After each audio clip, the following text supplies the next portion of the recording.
नहीं मध्यप्राच्य युद्ध को आधार करके जो जो आम यशस्वी प्रधानमंत्री नरेंद्र मोदी महोदय जो वार्ता देते देशवासी ये बहुत भल वार्ता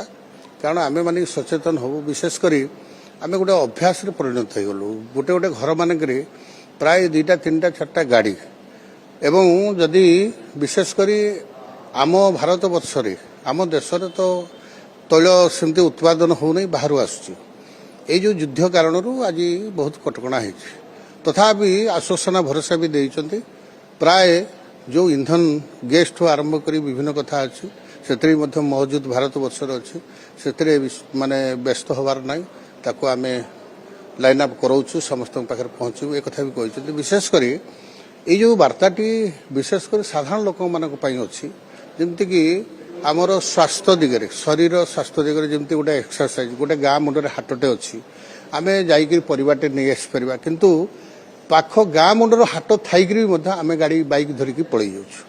ठीक से अनावश्यक आम जो भी काम ना बाइक धरिकी मझे मझे आम जाऊँ एवं फुर्ती करुँ ठीक से ताकू नियंत्रण करने एवं निजर इकोनॉमिक कंडीशन एवं परिवेश एवं आमर जो एक्सरसाइज माध्यम रे स्वास्थ्य जेटा ठीक ठाक रहिबो ए सब दिगरे साधारण लोक सचेतन हबार आवश्यकता अच्छे किंतु आजिका दिन में देखा जाउछि अनेक गाड़ी घोड़ा आम ओडिशा राज्य कथा भी कहबी आम राज्य में अनेक गाड़ी घोड़ा है ग्रामांचल मानक देखिए गोटे गोटे घरे प्राय 4टा 5टा लेखा बाइक अच्छी तो ये प्रदूषण होछि सेथिपाई परिवेश सुरक्षा सहित निजर शारीरिक सुस्थता ता सहित तार जो अधिकरू अधिक ये गाड़ी घोड़ा व्यवहार करने द्वारा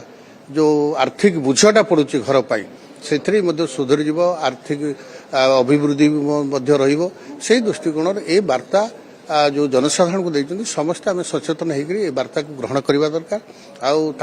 दिगरे भी सामिल हवा एटा समस्त मंगल हम नहीं देखु आमर जी कि यशस्वी नितिन नवीन महोदय सी होती ऑल इंडिया पार्टी प्रेसिडेंट विशेषकर से प्रथम गस्त निश्चित भव्य कार्यक्रम हम से कार्यकर्ता ठू आरंभ कर मंत्री एमएलए एमपी समस्ते रे ये भव्य कार्यक्रम आधार निश्चित गोटे स्वागत संबर्धना भी करा मात्र सन्देह ना बाकी पार्टा जोटा पचारे 2 वर्ष सरकार प्रति हो बाकी जो वैकेंड अच्छी मिनिस्टर मानकर ताकू केमती पूरण करा दलीय बेपार अच्छी दलीय कथा भी अच्छी से समस्त कथा मुख्य माने अच्छे विचार विमर्श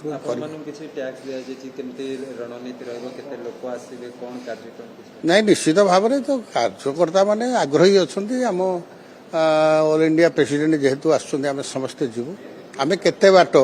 से दिगरे सक्षम हबू आम देखू विचार करूँ।